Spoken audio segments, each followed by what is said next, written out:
Дарыгерден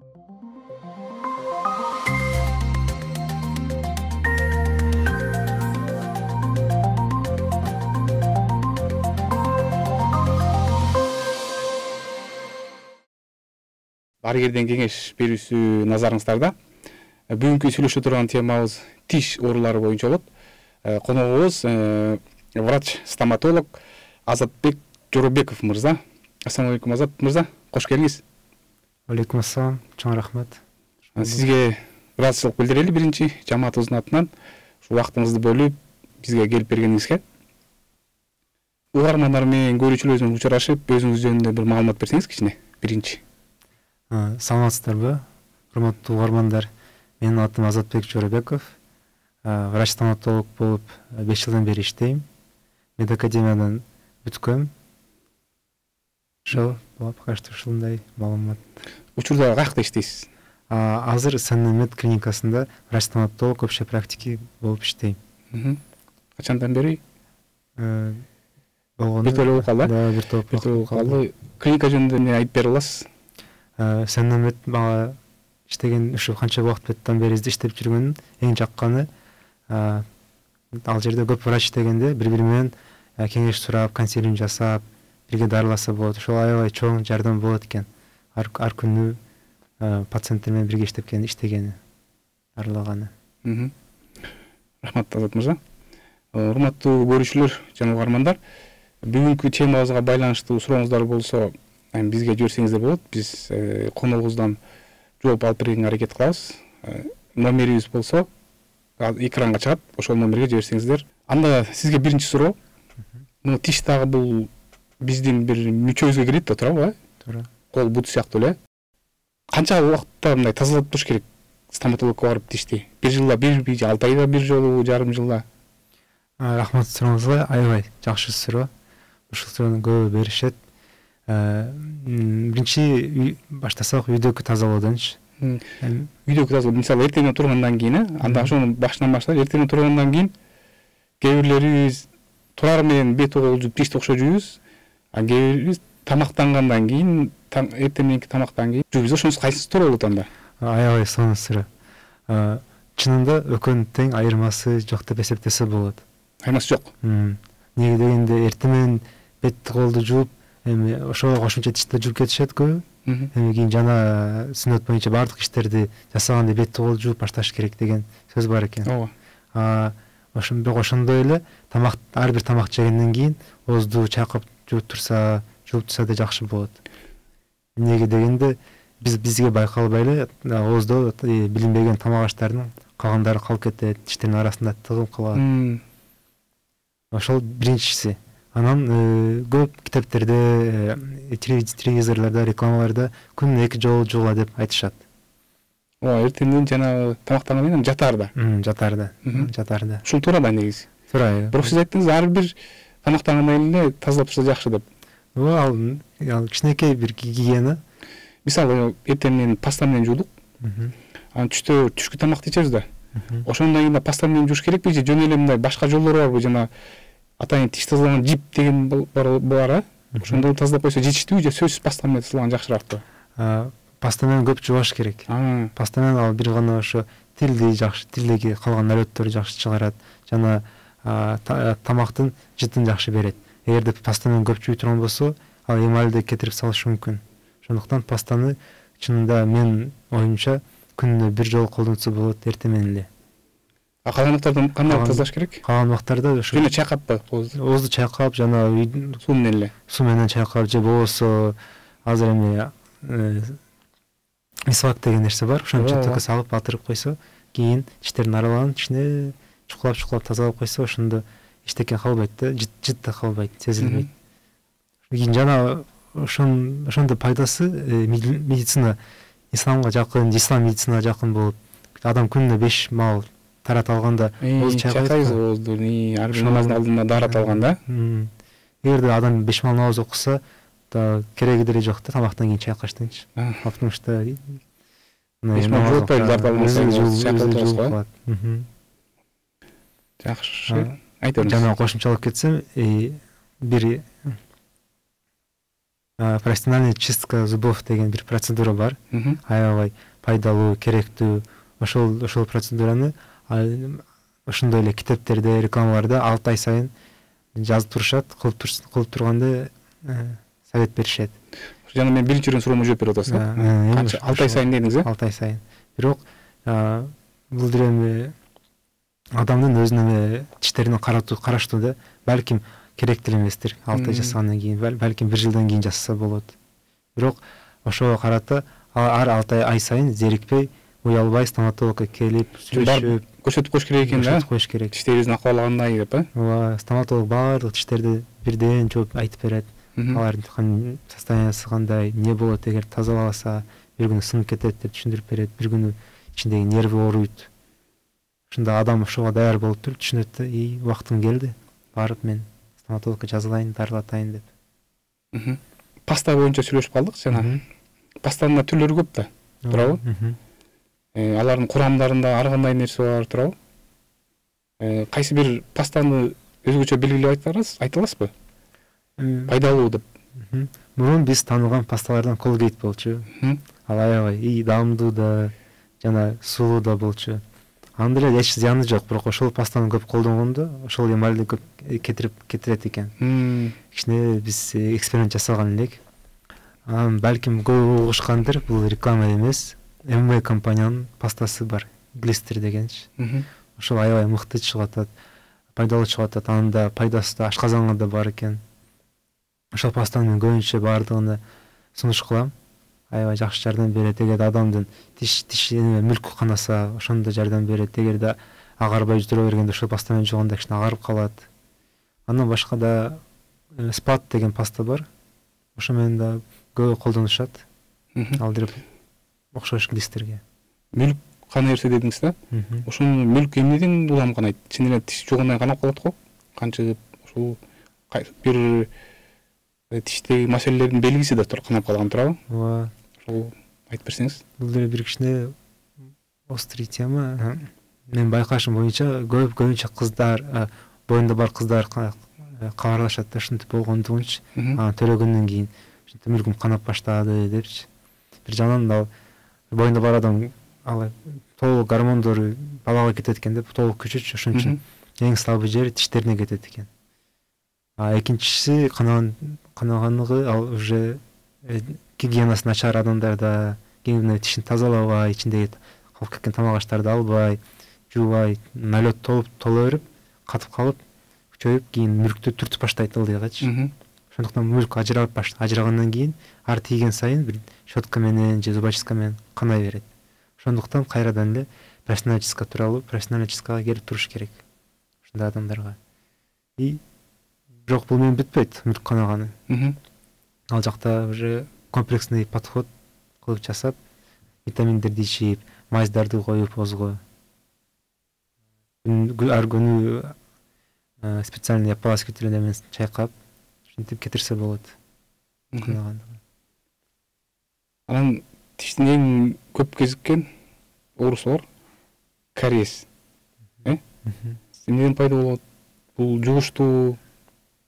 Ошо кариес тууралуу бизде жана Кыргызстанда кариести курт жеп койду, тиш чирип кетти деп түшүнүшөт экен. Анын ошо дагы эле причинасы бир гана начар гигиена. Кариес кантип пайда болот? Элестетелик, эмаль бул темир.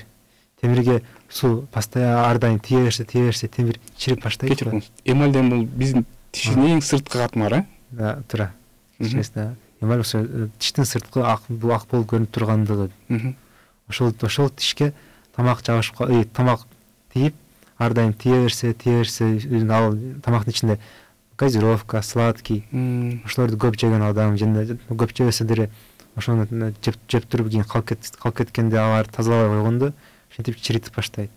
Ошондуктан көбүнчө таттуулардан качыш керек деп стоматологдор айтышат. Андан башка адам таттуу жебесе деле башка налет чогулуп берип, аны тазалабаса ошол чиритип салышы мүмкүн. Ошондуктан кариес деген ошол. Да. Жөн сөз менен айтканда тиштин чирип кеткени. Эгер тазалабаса. Жугуштуу эмес болбу? Жукпайбы? Жок, жугуштуу эмес. эч чыгыштуу эмес. Негизи эле ар бир адамдын өзүнүн тиш щеткасы өзүнчө болуш керек туурабы? Ооба, туура.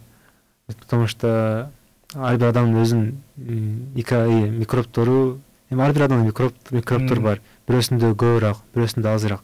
Эгерде башка адам бирөөнүн щеткасын колдонсо, мисалы үчүн азыраак, кимдин оозунда азыраак микроб болсо, башканыкынан көп болсо, ошол микробтору берки адамдыкына өтүп көбөйүп кетиши мүмкүн. Анан ошондуктан кийин кайрадан эле хорошая среда для микробов.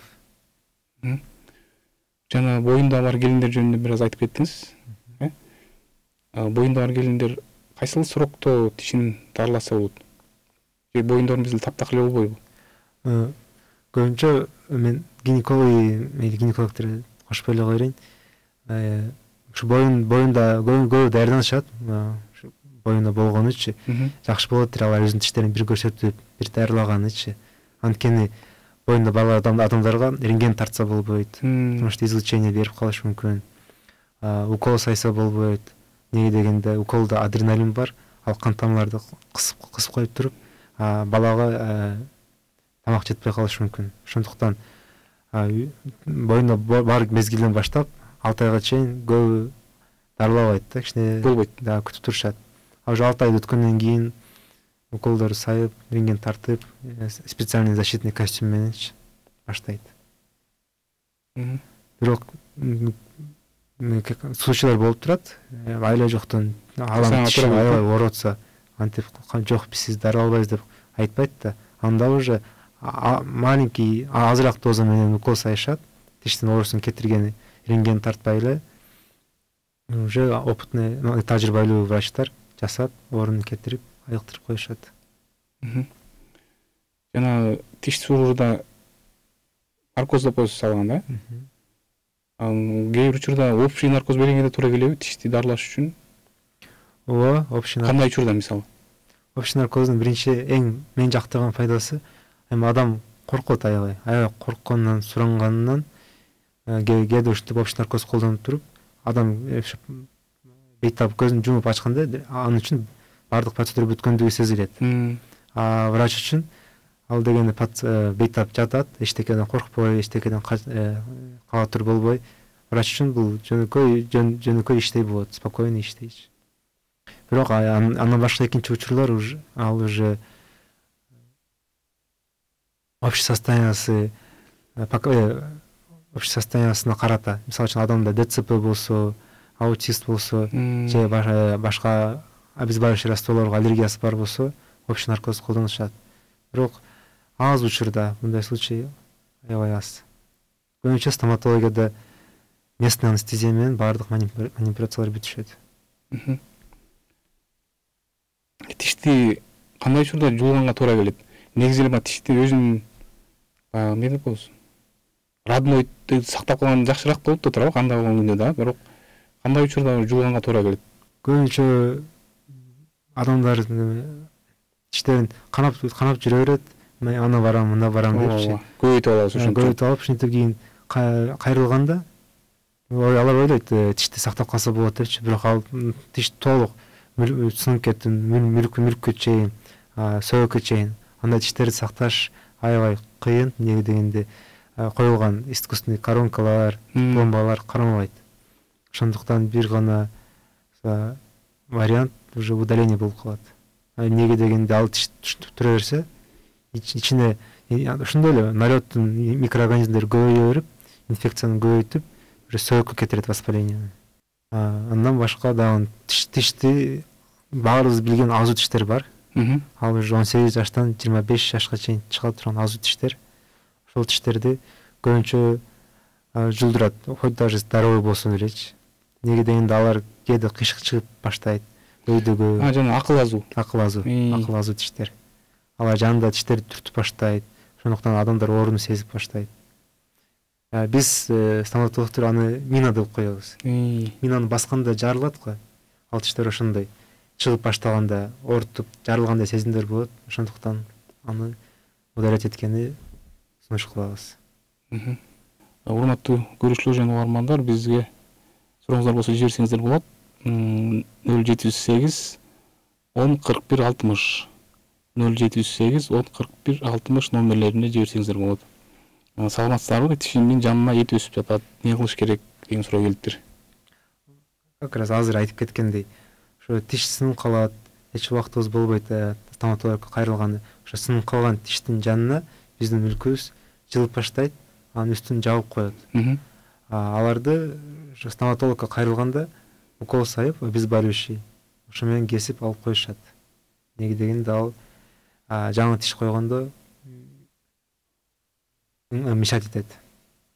Ошондуктан эч коркпоңуз, стоматологко кайрылганы барыңыз, ал сизге укол саят, обезболивающий, кийин кесилгенде эч сезбейсиз кантип кесилгендигин. Жана мүлк аябай тез айыгат, бир күндөр айыгып кетет. Эгер кариес болуп, тишти оорутпаса, оорутпайт да, жүрө бересиң, аны дарылаш керекпи же дарылатпай койсо болобу? Жакшы, негизи кариес баардыгына чыгат. Аябай таза, таптаза жүрсө деле ал баары бир чыгат. Кичинекей ошондуктан кариести 4 стадияга бөлүшөт. Биринчиси стадия питная, экинчиси поверхностный, средний и глубокий. Ошо стадия питная дегенде тийбей эле койсо болот. Поверхностный дегенде тоже тийбей койсо болот. Ошо бир гана средний менен глубокий, ошолорду эгерде тазаласа, албаса, бир күн келет, алар оорутуп баштайт. Муздакка, ысыкка же болбосо түндөсү. Түндөсүнүн ооруган себеби ал дегени адам целый день жүрөт, басып, иш кылып же ойноп басып жүргөндө, анын организм иштеп жүрөт постоянно. Анан жатаарга келгенде толук организм эс алат. Бирок именно ооруткан тиши эч өзүнө баспаган үчүн, постоянно под давлением болгон үчүн адам ошону сезет да. Ошондуктан көбү айтышат да, неге тишим түндө ооруйт, кечинде ооруйт. Ошол оорулар көбүнчө из-за глубокого кариеса пайда болот. Кариестин тереңдеп кетишинен, ооба. Ошо кариес ичке чейин кете берет да. Эгерде алар тазаласа, кариес корня деп коет, а кариес корня алар уже тамырдын түгүнө воспаление берип коет. Андай тиштерди дарылаш аябай оор, узак жана акча боюнча да кымбат болуп кетет. Азыр көрүп калабыз, мен көбүнчө мен деп койсок, мисалы жылдыздар, дүйнөлүк жылдыздарбы, ырчыларбы же футболисттерби, тиштерин аппак, өтө эле аппак да, адаттан тыш. Бул жанагы агартканда турабы? Тишти азыр агартат го. Ошол тишти агартууну кандай түрлөрү бар, жана бул зыяндуулугу жокпу? Мисалы табигый көрүнүштүн баары өзүндө аппак болбош керек анча, бир аз сарыраак болуп турат турабы, Ошо сиз айткандай аппак тиштер бул адамдын таза символ билдирет, адамдын статусун көтөрөт, адамды аябай сулуу көрсөтөт, өйдө көрсөтөт, жашоосу жакшы окшойт деп ойлонуп турат көп адамдар. Ошондуктан аларды ак тишке аракет жасайт. Бирок ошондуктан көп отбеливание жасайт деп ойлойт. Негизи ал жакта жана башка конструкция бар. Аны винир деп коет. Ошо винирлер аябай кооз, сулуу формада жасалып, адамдын тиштерине коюлат. Ошо винир боюнча кеңири айтып бериңизчи, ошол. Чынында винирди түшүнүш үчүн ал ошол эле мастер маникюр жасайт го, тырмактарды өстүрүп, жабыштырып, ошого окшош. Бирок бир гана биз тырмакты адамдар ар ай сайын алмаштырып турса, тишти бир жасап коюп коюшат. Канча вакытка жетет ал бир жасагандан кийин? Негизи срокту 5 жылга беришет. Бир арткан, жана винир жасаткандан кийин 5 жыл жүрө берет. Бул ошол эле кетет да. Бирок эгерде жакшы караса, көпкө туруп берет. Ошо бул стоматологияны көбүнчө эстетическая стоматология деп коет. Сулуулукту алып келет, ал ден соолукка эч кандай пайда бербейт. Кээ адамдар түзөлө турган тиштерин агартыш үчүн винир жасатышат. Неге дегенде отбеливание ал убактылуу да. Отбеливание жасагандан кийин 3 айдан кийин өчүп кетет. Кайра мурунку калыбына келип калат өңү тиштин. Винирде көпкө жүрөт экен да? Ооба, көпкө жүрөт, формасы да сулуу. Винирди кандай жолдон жасалат? Мындай кийгизип коюп тишке сыртынан каптап. Винирдин түрлөрү көп. Азыр бизде Бишкекте винирди композитный винир деп коюшат. реставрация передних зубов деп коюшат. Андан башка компомер деп коюшат. Ошо бизде бишекте көп айтышат. Анын бардыгы ошо бир гана искусственный помировочный материал менен кабинетте жасалат, бир приемда эле. Экинчи винир ал керамический винир. Анын жасалышы узак болот да, убакыты да көп, жана акчасы да көп. Биринчи тишти кесиш керек болот, кичине 1 мм, 2 ммге. Андан кийин тиштин калпын алышат. Андан кийин сперва диагностикасын жасайт, примерно тиштери кандай көрүнөт. Эгерде пациентке жаккан болсо, ошону уже толук аппак кылып ала келет. И атайын специальный фиксирующий цементтер менен жабыштырылат. Жана бир эле приемдо жасалып бүтүп калганы деле 5 жыл чыдайбы? Бир эле приемдо жасалган брекети ошо винирлерди аларды ар 6 ай сайын келип туруш керек стоматологко. Ошол эле айткан. Осмотрга, профилактикага, чистка зубовго и жана бул композит винирлерди ар 6 ай сайын тазалап туруш керек, полировка кылып, жылтырап турсун деп. Эгер жакшы караса, көп туруп берет. Бирок композит винирди жасаш деле аябай кыйын негизичи. Басы да арзаныраак болобу тиги анда? Негизи айтканда материалдан зависит, кандай материал колдонушат. Эгерде аябай жакшы материал болсо, кымбат болот. Кантип врач кантип коет, формасын береби, бере албайбы. Ал адам өзүнүн колу менен жасайт да. Кийинки суроолорго кезек берсек, акыл тиш дейт. Тиштин жанына өссө не кылсак болот деген суроо экен. Тиштин жанына өссө акыл азуу. Ошо акыл азуу тиштер мен айтып кеткендей минага окшош. Минага биз басканда жаралгандай, бул акыл азуу тиштер чыгып баштаганда жанында тиштерди түртүп баштайт. Кийин кээде оорутуп баштайт. Бирок эгерде түз турган болсо, түз чыккан болсо кичине оорутуп туруп кайтып кетет. Анан кийин ал тиш тура берет, эч кабатыр бербейт. Адам чайнаганда аябай жакшы чайнап баштайт, тамак ашынчы.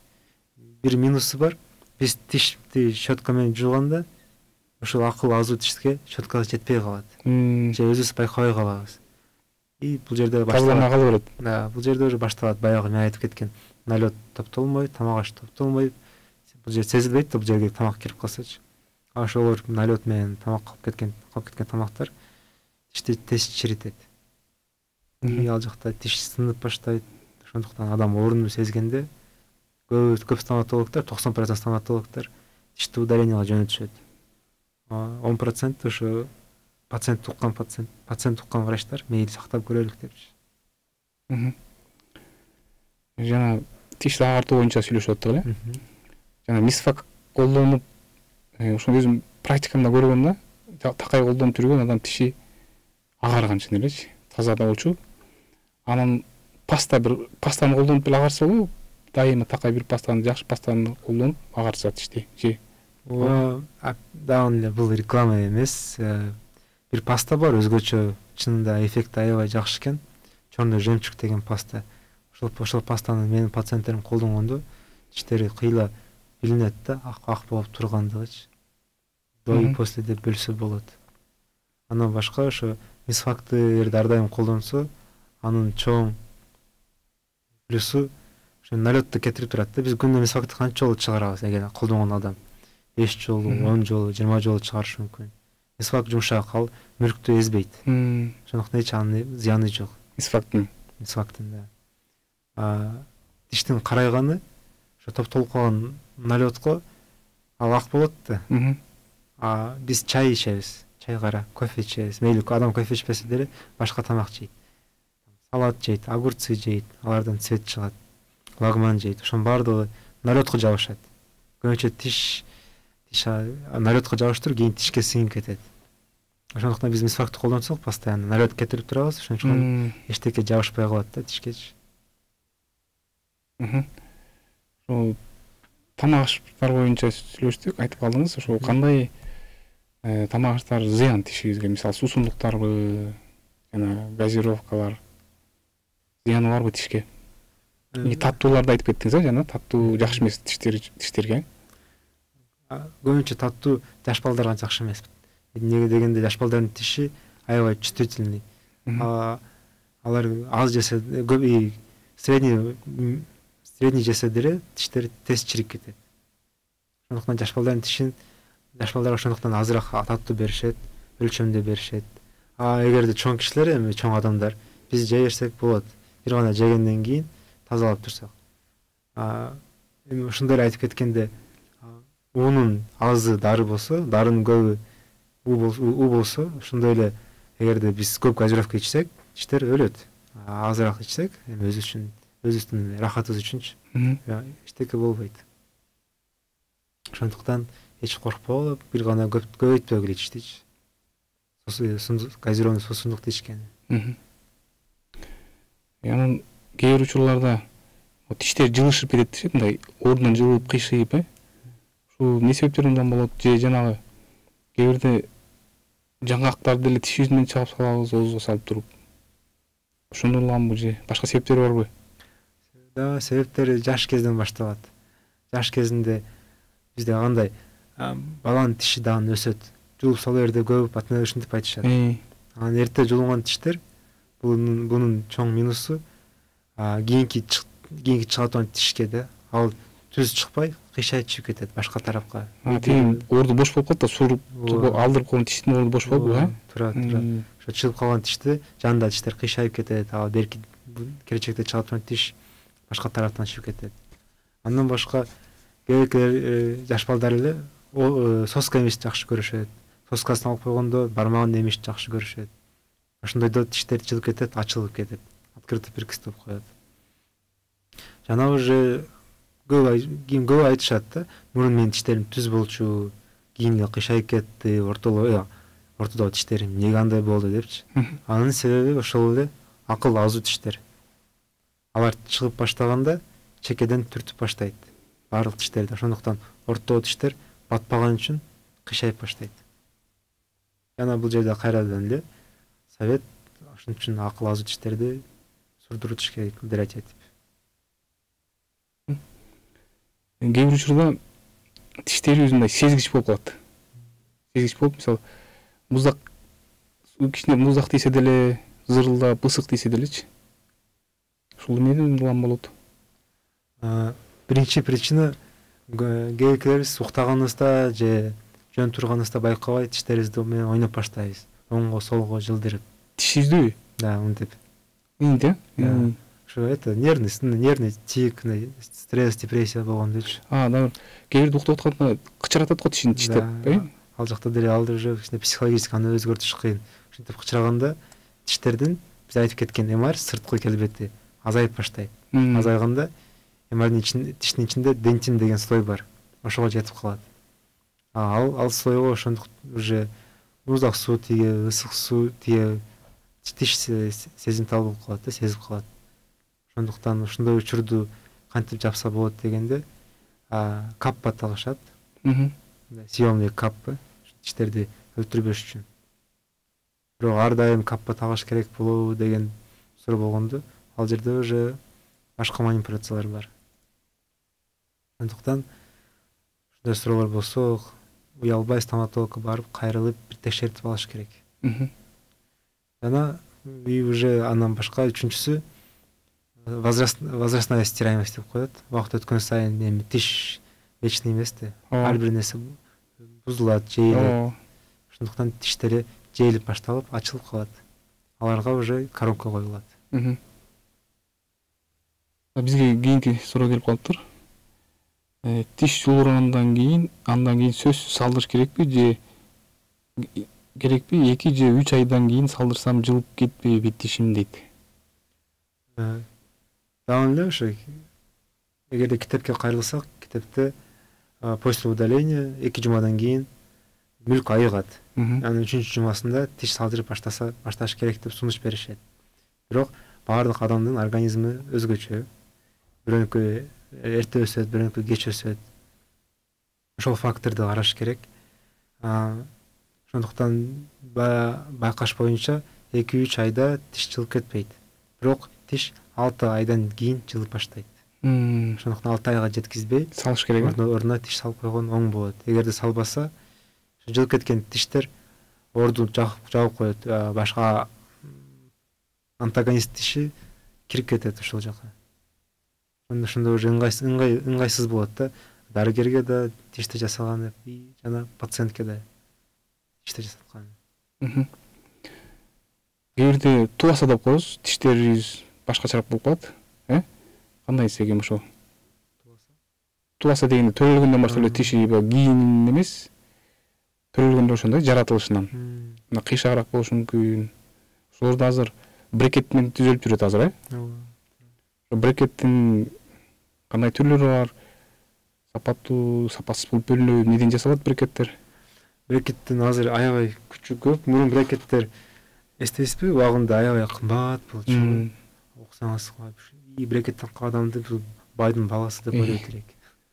Азыр эми брекет доступный болуп калды. Материалдары көп, металлический бар, керамический бар, сапфировый дегенди беришет, жана самолигирующий деген. Анын баардык айырмасы металлический менен самолигирующий окшош, а керамический менен сапфировый ал сулуулук үчүн. Көбүнчө медийный личностьтер коюшат керамическийди. Неге дегенде алар ак түстө болот, цветке окшош. Озду бардыгы жоктугу билинбейт. Жана адамдын статусун өйдө көтөрөт. Тиштери койгондо. Брекет, брекеттер. Ошо брекеттерди азыр көбү коюп атышат. Доступный болгон үчүн ошого аябай чоң жардам болуп калды. Бишкекте врачтар көп, брекет коюп тургандарчы. Ар түрдүү баада коюшат. Азат мырза, бизге берилген убакыт аягына келип калды, билинбей. Сиз ушу көрүүчүлөргө, ормандарга кайрылуу кылыңыз, кеңеш бериңиз, ошо тишибизге кантип кам көрүшүбүз керек? Урматтуу угармандар, көрүүчүлөр, мен сизге чоң сунушум, советим, жардамым сиз эгерде Бишкекте болгон болсоңуз, Бишкекте баардык стоматологдор консультациясы бекер, эч уялбай кайрылыңыз. Кайрылганда көбүнчө по записи алышат.